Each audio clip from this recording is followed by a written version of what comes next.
What if I told you that right now, underneath your feet, there's a natural air conditioning system that has been working nonstop for millions of years, completely free, completely silent, and powerful enough to hold any barn at a steady 55 degrees in the middle of a blazing August heat wave? And what if I told you that the Amish figured this out nearly 200 years ago, that a government researcher confirmed it with hard data in 1983, and that the report he wrote was deliberately buried? Not because it was wrong, but because it worked too well for the wrong people's business model? Stay with me, because by the time you finish watching this, you're going to understand something that your great-grandfather probably knew, that someone quietly made sure your grandfather forgot, and that the entire HVAC industry has spent decades hoping you never figure out on your own. Picture this. It's mid-August in Ohio, the kind of August where the air itself feels thick, like breathing through a wet towel. You're driving along a back road in Holmes County, past one sprawling farm after another, corn baking in the fields, cattle standing motionless in patches of shade. And then you pull up to a barn, old, wooden, big, and you open the door. The air that hits you is cool, not cold like a refrigerator, just steady, comfortable, still. The cattle inside are calm, breathing slow. The straw is dry, there's no hum from a compressor, no fans running on the ceiling, no electrical wiring snaking along the walls, nothing mechanical at all. You check the thermometer hanging near the stall. It reads 55 degrees. You walk back outside and check the one nailed to the fence post. 94 degrees. That's a 39-degree difference. No power, no machinery. Just a barn, some dirt, and a piece of knowledge that goes back 150 years. I stood in that barn. I put my hand on the wall and looked for the vent that wasn't there. And when I finally understood what was making it work, I stood there for a long moment feeling genuinely angry.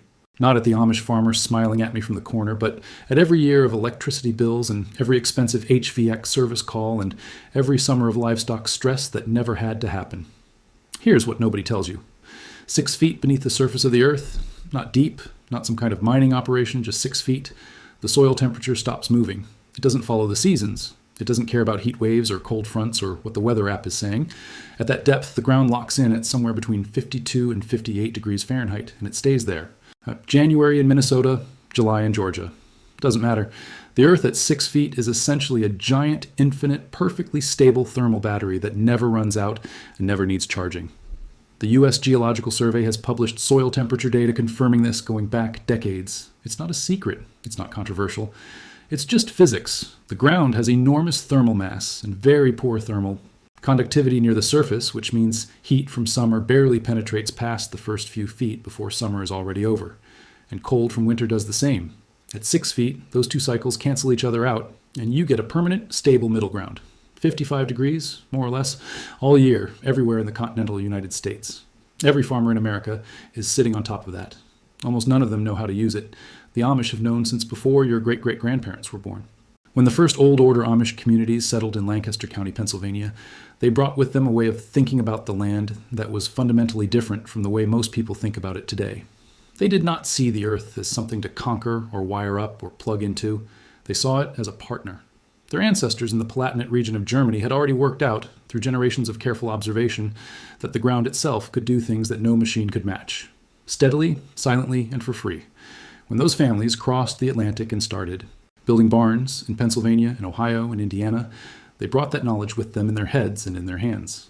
What they built was a trench, a simple, deliberately engineered trench running from outside the barn to inside, dug to a depth of 6 feet. Inside that trench, they laid hollow clay tile pipe, the same kind used for field drainage, nothing exotic, with one end terminating outside in a shaded, mesh-covered intake and the other end opening up inside the barn near the animal stalls, usually behind a low wooden shroud.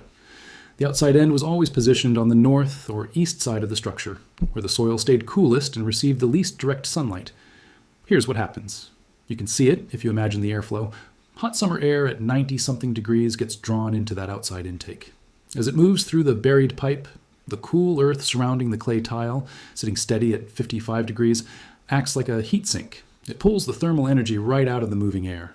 The air doesn't just get slightly cooler, it loses nearly 40 degrees by the time it travels the full length of the trench and enters the barn. Meanwhile, the hot, light air inside the barn rises naturally and exits through a cupola vent in the roof ridge. That creates a pressure differential. The differential pulls more cool air in through the trench. The system becomes self-sustaining. It breathes on its own. No fan, no motor, no electricity, just thermodynamics. Doing what thermodynamics does, harnessed by people who were paying close attention to their surroundings, while everyone else was waiting for a technology that would let them stop paying attention. The Amish called it the cool ground, the cooling trench. Modern engineers eventually stumbled onto the same concept and gave it a clinical name, an earth-air heat exchanger. But here's the part that should give you pause. The first patent on that concept wasn't filed until 1923. The Amish had already been running these systems for nearly 80 years before anyone in a laboratory thought to write it down. And the cost of materials? Even today, with inflation, with supply chain issues, with everything that's gotten more expensive, the total materials bill for a cooling trench runs about $300. Clay tile pipe, gravel bedding, wire mesh for the intake cover, a wooden shroud for the inside opening. That's the whole list. The labor in Amish communities is community labor. A barn-raising crew installs one in a single afternoon, and once it goes in the ground, it lasts 100 years. No filters to replace, no refrigerant to recharge, no coils to clean, no moving parts, nothing to break. Compare that for a moment to what a modern dairy farmer pays. A commercial ventilation and cooling system for a mid-sized dairy operation, fans, ducts, electrical installation, runs somewhere around $18,000 before you ever turn it on. The USDA's own Economic Research Service published a report showing that heat stress alone costs American dairy producers an estimated $900 million a year, even with those systems running. The trench eliminates that loss for $300 and an afternoon of labor. That math doesn't need explaining. It speaks for itself. In 1923, a researcher named Loren Neubauer at the University of Nebraska set out to measure ground temperatures at varying depths across 42 farms in the Midwest. His findings, published in a small agricultural bulletin that very few people read at the time, confirmed that at 6 feet of depth, the soil held a stable temperature between 52 and 56 degrees year-round, regardless of season. He noted, almost as an aside, like it was too obvious to dwell on, that Amish farms in Lancaster County and Mennonite settlements near Goshen, Indiana had been using that exact depth for ventilation trenches since at least the 1840s. He described their precision, arrived at without any instruments, without any academic guidance, as the result of, in his words, generations of careful observation. He was clearly astonished. He probably should have made more noise about it. That bulletin was reprinted twice in 1924 and again in 1927. After that, it vanished from circulation. By the early 1930s, the Agricultural Extension Services had pivoted almost entirely toward electrical solutions. The Rural Electrification Administration was being built in Washington. The future of American farming was supposed to look like a wire running into every barn on every road in every county in the country. Passive systems, anything that worked without power, were dismissed as old-fashioned, something your grandfather did before things got modern. They were not what progress was supposed to look like, and so the knowledge sat there, in the ground, in the hands of the communities that had never trusted the wire in the first place. Now here is the part of the story where it stops being about ignorance and starts being about something a lot more deliberate. And this is where the Secret Vault version of this story gets different from anything you've probably come across before. In 1978, the United States Department of Energy commissioned a serious research project on what they termed passive geothermal cooling for agricultural structures. The lead researcher was Dr. Frank Hovind, working out of Brookhaven National Laboratory on Long Island. Hovind went into the field. He traveled through Lancaster County and Holmes County in Ohio. He sat with Amish farmers. He measured barn temperatures, airflow rates, humidity levels. He documented every construction detail he could observe. He did everything right. His final report, filed in 1983 under the Technical Document Series designation TM83114, concluded that earth-coupled passive ventilation could reduce agricultural cooling costs by 94% compared to mechanical refrigeration, and could be retrofitted to virtually any existing barn or outbuilding with a basement or accessible foundation. That report was supposed to be distributed to every county agricultural extension office in the United States. It never happened. By 1985, the document had been reclassified to limited distribution. By 1989, it had been quietly removed from the Department of Energy's public archive entirely. A Freedom of Information Act request, filed by a small homesteading publication in 2007, eventually uncovered an internal memo explaining why. The memo described the report's findings as representing a significant disruption risk to the residential and agricultural HVAC manufacturing sector. Read that again slowly. They didn't pull the report because it was flawed. They didn't pull it because the data was wrong. They pulled it because it worked. It worked so well, so cheaply, so permanently, that it threatened the business model of an entire industry. Around the same time, in 1978, an engineer named Fred Reed was hired by a small Pennsylvania dairy cooperative to figure out a simple puzzle. Why were the Amish barns in their region running significantly cooler in summer than the modern mechanically ventilated barns owned by the English farmers right next door? Reed spent nearly a year on it. He measured everything he could think of: airflow, humidity, bacterial counts in the milk, temperature differentials at different points throughout the day. His conclusion: the Amish ventilation trenches were performing at roughly 83% of the efficiency of a commercial $10,000 HVAC system. At a materials cost, he estimated at about $270 and 4 days of labor with a crew of 6. He recommended that the cooperative adopt the technique. The cooperative declined, not because it didn't work. The reason given in his report is worth reading carefully. The absence of an ongoing service contract, replaceable filtration components, and manufacturer warranty coverage rendered the system commercially unviable from a maintenance revenue standpoint. And the system was rejected because it could not be billed. It worked too well, lasted too long, cost too little, and had no parts that wore out in a profitable way. That's the pattern. That's the whole ugly shape of it. And once you've seen it that clearly, you don't easily unsee it. But the Amish kept digging. They never stopped. Every barn raised in Lancaster County between 1850 and today has some version of that trench underneath it. Every dairy parlor in Holmes County uses some variant of the system. The knowledge survived, not because anyone organized to protect it, but because the communities that carried it never paid attention to the pamphlets the Extension Office stopped sending. They just kept doing what their grandfathers did. Now, let's talk about how it actually works at a practical level, because if you're sitting there thinking this sounds interesting but complicated, I want to show you that it isn't. The pipe runs at 6 feet because that's near the frost line for most of the eastern United States and the depth at which soil temperatures stabilize across all 4 seasons. Standard pipe diameter is 8 inches for a barn up to about 1,000 square feet, scaling to 12 inches for larger structures. And the total horizontal run needs to be at least 100 feet. That distance is not arbitrary. It's what gives the moving air enough contact time with the cool earth surrounding the pipe to actually shed its heat. Shorter than that, and the air doesn't cool enough. And the pipe has to be laid with a slight downward slope toward the barn, 1/4 inch of drop per foot, so that any condensation that forms inside the pipe drains toward the barn end rather than pooling and becoming a problem. That's the whole engineering specification: 6 feet deep, 8-inch pipe, 100-foot run, 1/4 inch slope, 4 numbers, a $300 materials list, and an afternoon of work. But here's where it gets remarkable. The Amish didn't stop at the trench. They added something else, and this addition is what takes the system from impressive to genuinely extraordinary. At the inside opening of the trench, where the cooled air enters the barn floor, they place a shallow bed of crushed limestone, about 4 inches deep and 2 feet wide. That limestone serves 2 purposes. Simultaneously, first, it absorbs any condensation that drips from the pipe end before it can muddy the floor or create a damp spot that breeds bacteria. Second, the calcium carbonate in the stone reacts chemically with ammonia from animal waste. It neutralizes the smell. A barn with a properly installed cooling trench and a limestone bed at the opening does not just stay cool, it stays clean. The air inside genuinely smells like fresh hay even in the middle of August. There are conventional barns in the same county that cost tens of thousands of dollars to climate control that don't smell as good. Now, if you're thinking this only applies to people building from scratch, that existing structures can't use this, stay with me, because this next part is specifically for you. The retrofit method the Amish use for existing structures is called a side entry trench. Instead of running the pipe under the building, which would require you to break through your foundation and excavate beneath a standing structure, you run it alongside the building and bring it in through a basement window, a crawl space vent, or a ground level opening in the wall. You mark out a trench line, running at least 100 feet from your barn. It's on the north or east side where the soil stays coolest. That trench needs to be 6 feet deep and only about 2 feet wide, which means a single person with a rented mini excavator can do the entire dig in roughly 6 hours. Mini excavator rentals run around $200 for the day. You lay the pipe with the proper slope, backfill the bottom 12 inches with gravel to allow drainage, and cover the rest with the original soil. At the building end, you cut a single 8-inch opening through the wall at floor level and seal the pipe in place with hydraulic cement.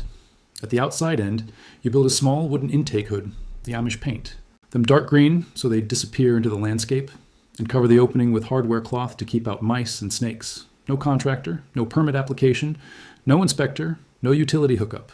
Maintenance consists of running a garden hose down the pipe every 5 years or so to flush out any sediment that might have settled at the low end. That's the full maintenance schedule of a system your barn will use for the next 100 years. And then there's the third element, the one that almost nobody has documented in any English language publication. Not in 1847, not in 1947, not in any homesteading manual or agricultural journal you're likely to find on a shelf.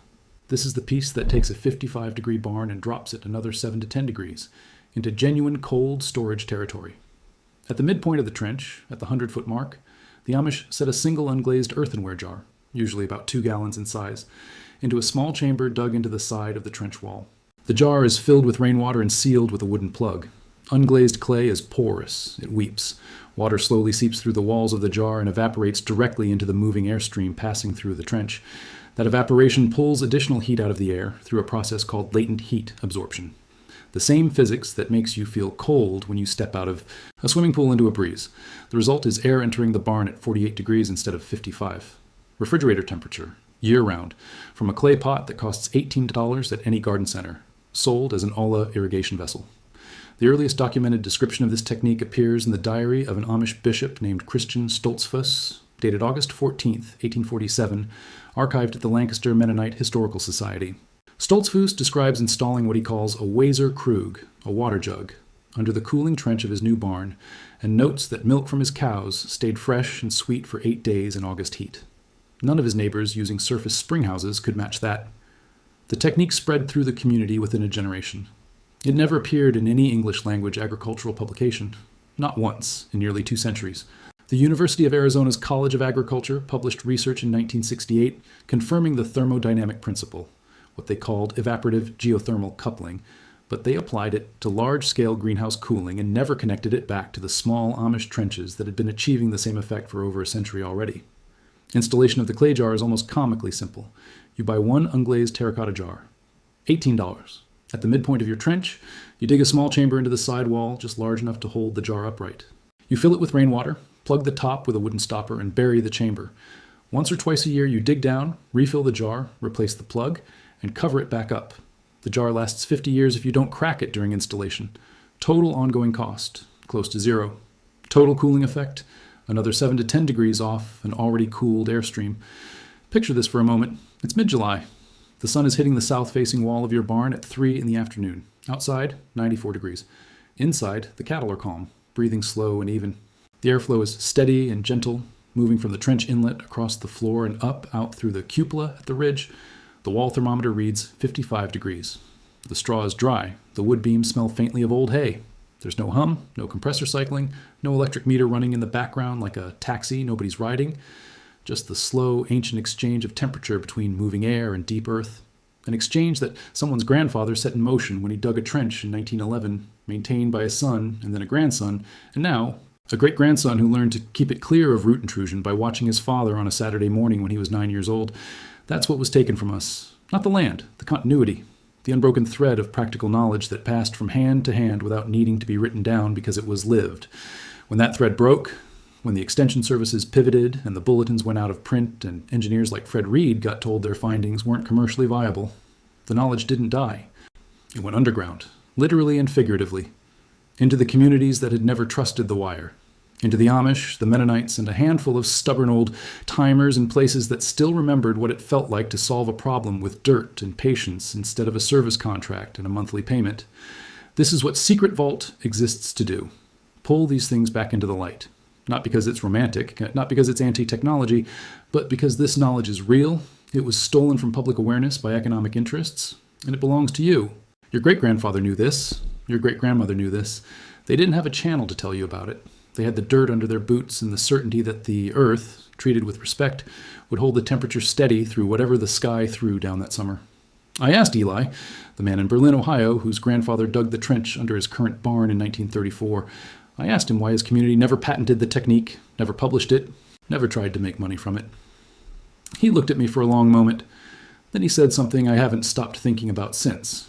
He said, "When knowledge is given to you for free, you do not have the right to charge for it. You have the duty to pass it on.